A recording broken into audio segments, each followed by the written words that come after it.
Salut à tous, aujourd'hui on se retrouve pour la grosse partie de ce cours, c'est-à-dire la partie rétropropagation de la création d'un réseau de neurones. Donc, qu'est-ce qu'on va voir aujourd'hui? Bien une sacrée fonction, un sacré algorithme que j'ai construit pour, euh, pour ce cours. Alors, je vais vous l'afficher tout de suite. Toc. Alors, peut-être qu'on verra pas tout si on se met là. Hop. Alors voilà la tête de la fonction. Donc c'est quelque chose de sacrément costaud, hein. Elle prend de la place. Qu'est-ce qu'elle va avoir pour but, cette fonction? Eh bien, elle va faire en fait l'apprentissage d'un réseau de neurones suivant la propagation qu'on lui a appliquée juste avant. C'est-à-dire qu'on a déjà des valeurs en couche de sortie, et donc à partir de ces valeurs en couche de sortie, eh bien on va regarder les valeurs qui étaient désirées, vu que c'est un apprentissage supervisé, avec un tableau, et avec cela, on va faire une rétropropagation, c'est-à-dire qu'on va mettre à jour tous les points de notre réseau à partir de là. Alors, en quoi cette fonction elle est compliquée?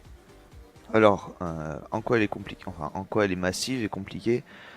Tout d'abord, on va devoir tester si notre tableau il a bien la taille voulue. Ensuite, on va devoir mettre à jour la dernière couche. Puis, on va commencer à devoir mettre à jour les poids du réseau. Et enfin, on va devoir rétropropager l'erreur du réseau. Voilà. Donc, c'est assez compliqué à coder dans le sens où il faut faire très attention à l'endroit où on met les pieds. Qu'est-ce que je veux dire par là? C'est que l'erreur la plus fréquente que j'avais dans le réseau, c'était que j'avais pas le droit d'accéder à une certaine variable. Dans je me rappelle plus ce que c'est, comment se nomme l'erreur. L'erreur que j'ai rencontré le plus fréquemment, c'est list index out of range. Donc j'avais pas le droit d'accéder à un certain placement, c'est-à-dire que j'étais pas pas à un emplacement voulu, c'est-à-dire que j'essayais d'extraire une valeur alors qu'elle n'existait pas dans link ou values. Donc ça c'est la plus grosse erreur que j'ai rencontrée. Et voilà, donc c'était assez long. Alors, qui plus est, j'utilise là, on voit que j'utilise par exemple 4 boucles for imbriquées. Donc, 1, 2, 3, 4. Donc, ça fait un sacré nombre de calculs, mais pourtant, on en a besoin si on veut rétro-propager l'erreur correctement. Voilà, donc je vais commencer à vous expliquer correctement l'algorithme. Et, euh, et je vais faire un paint en même temps, je pense. Oui, je vais faire un paint juste après pour vous expliquer comment ça marche. Alors, tout d'abord, comme je l'ai expliqué au début de la vidéo, on doit tester si la taille du tableau, c'est bien la bonne. C'est-à-dire que la taille du tableau qu'on passe en paramètres, c'est les valeurs que l'on veut tester. C'est-à-dire, vu qu'on fait un apprentissage supervisé, on va mettre des valeurs en sortie et à partir de ces valeurs, on va créer une erreur qu'on pourra prendre au réseau à, euh, à s'améliorer au cours du temps. Donc on va devoir tester cela. Et si c'est bon, on va pouvoir rentrer dans notre réseau. Si c'est pas le cas, on va afficher une erreur après que visiblement je n'ai pas mis. Tchouk tchouk tchouk. Non, je l'ai pas mis, mais on a compris. Si en else par exemple, j'aurais pu mettre que la taille de ce tableau doit être égale à la taille de ceci là. Voilà, doit être égale à la taille des valeurs qui se trouvent en dernière position de notre tableau values. Ensuite, on va mettre à jour toute notre dernière couche. Donc, comme c'est écrit ici en commentaire, la dernière couche, en fait, on va stocker dans la dernière couche la soustraction valeur voulue, hop, moins valeur trouvée. Voilà, donc on va appliquer ça à toute la dernière couche. C'est la différence, en fait, de la valeur que l'on a dans le tab et la valeur que euh, la propagation a trouvée. Donc, on met à jour ceci. Et comme cela, en fait, on a notre première base de notre tableau, première base de notre rétropropagation pour pouvoir commencer l'algorithme. Alors une fois qu'on est là, on va rentrer dans le vif du sujet. Donc on va se positionner euh, à la dernière valeur de notre values. Donc le dernier, hop, il va falloir que je sorte un paint, sinon on va rien comprendre. Hop, paint, accessoire Windows. Hop. Si je fais ça, est-ce que on le voit? Oui. On le voit correctement? Oui, on le voit correctement.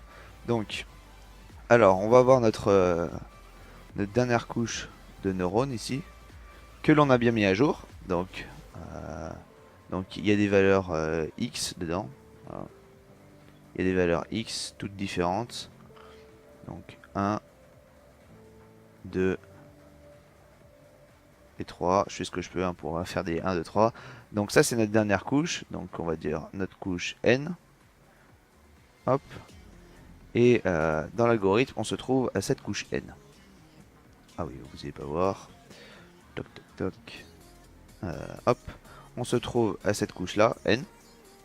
Et on va passer à notre indice I-1.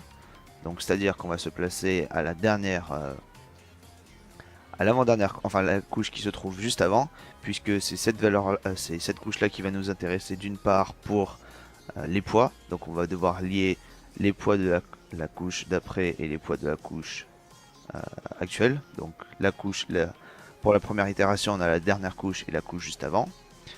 Hop, alors on va symboliser ça. Hop, donc ça va pas aller. Si on prend la même couleur, on va prendre le noir. Hop, hop. Bon, on va mettre aussi 3 couches, ça sera plus simple. Et on se trouve à N-1. Hop, voilà. On retourne à notre réseau. Toc, toc. Qui se trouve là. Est-ce que vous voyez bien? Je vais descendre un peu pour qu'on voit bien correctement comme ça. Voilà. Donc on se place ici, puis on va se placer dans nos liens. Donc for kind range 0 len.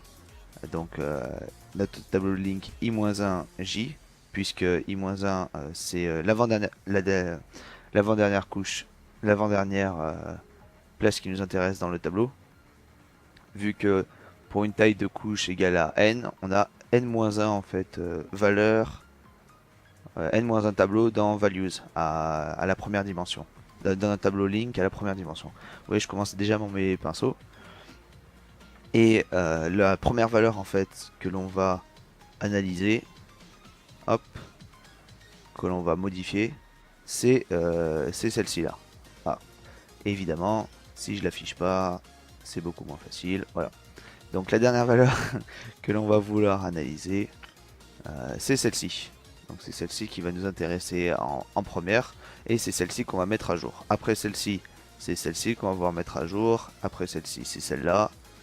Hop, une fois qu'on aura terminé ça, hop, on aura ceci. Et c'est cette valeur-là qu'on va pouvoir mettre à jour. Voilà. Donc, c'est ce qui va se passer dans la boucle suivante. Donc, la boucle ici. Donc, on va mettre une somme à 0. On va vouloir mettre à jour en fait notre neurone. Donc on va mettre à jour le neurone de la couche précédente. Donc c'est ce qu'on fait ici, blablabla. On l'a déjà vu dans la propagation, ceci. On va appliquer la fonction de notre réseau dessus. Donc par exemple la fonction sigmoïde. Hop. Et une fois que ceci est fait, on va utiliser notre somme un peu plus bas.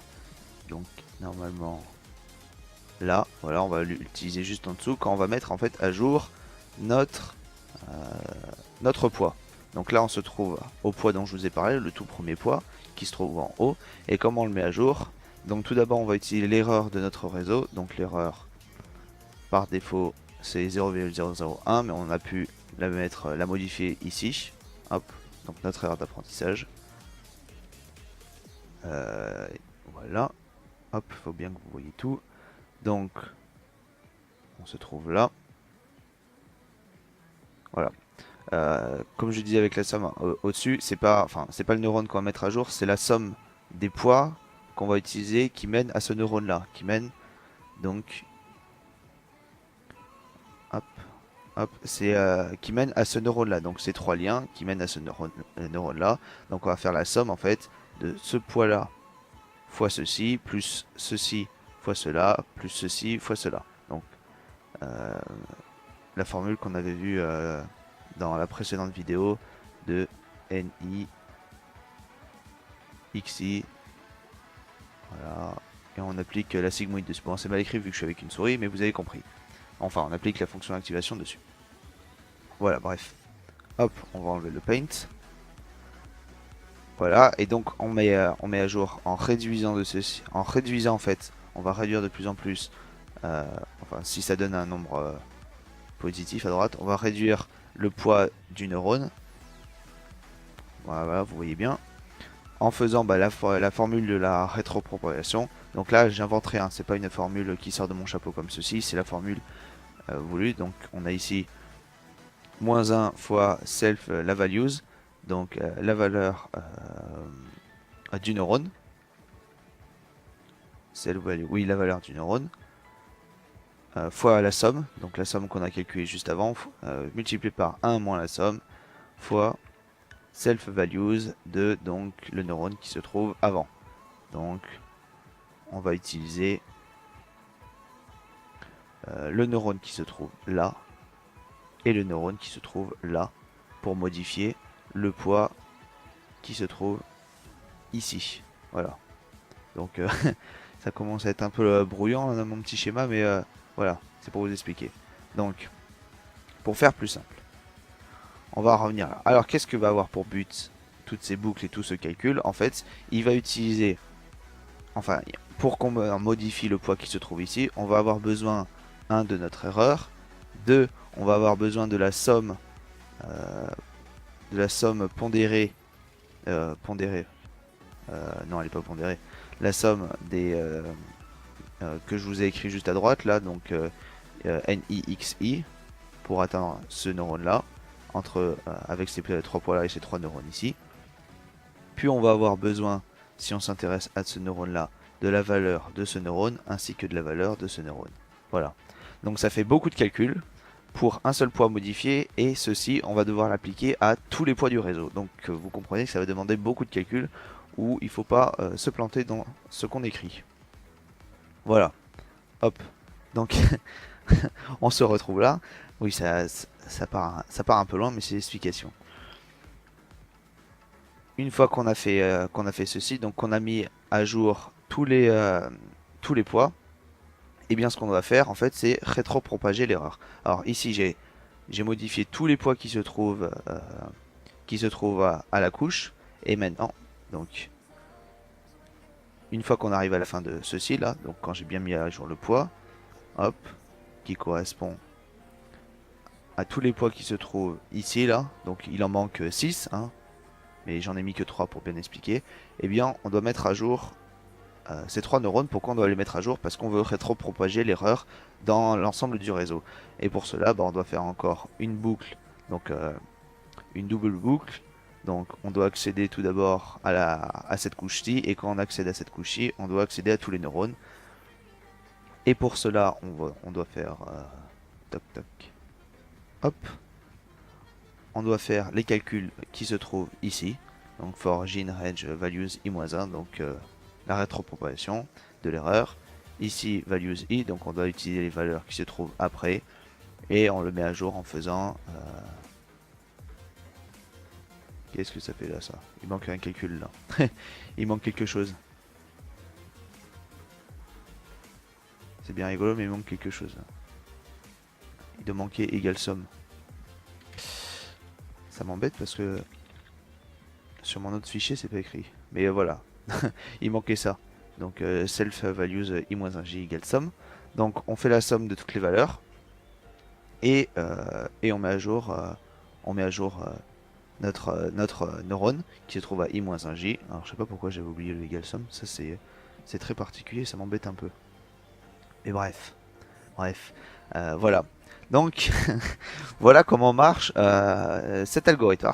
C'est vraiment très compliqué. J'ai mis des commentaires à chaque fois. Donc là par exemple on met à jour les neurones de la prochaine couche en fonction de l'erreur qui se rétropropage.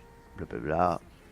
On met à jour le poids de la connexion et on effectue la somme pondérée du neurone vers lequel pointe la connexion. Bref, j'ai tout commenté. Comme je vous l'ai dit, à la toute fin du cours, vous aurez tout le code que je vous balancerai, hein, parce que je pense que vous en aurez bien besoin vu que je n'explique pas forcément correctement tout, donc voilà, je préfère tout vous donner, et de toute façon vous aurez les commentaires si vous avez besoin d'aide.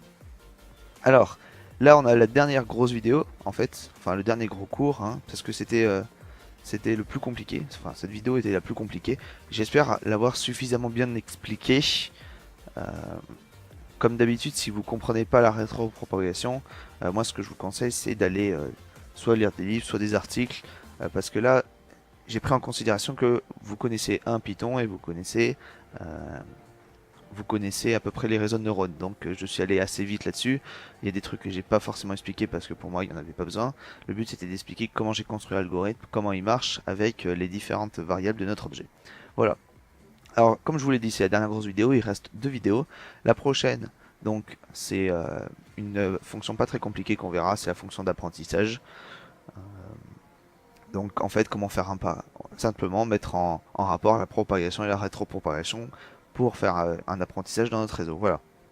Et la vidéo qui viendra après, en fait, c'est la phase de test où on testera enfin notre réseau. Voilà, voilà. Donc moi je vous donne rendez-vous dans la prochaine vidéo. Si vous avez des questions, n'hésitez pas à me les poser. J'espère avoir été le plus clair possible. Et voilà. Donc à tout de suite.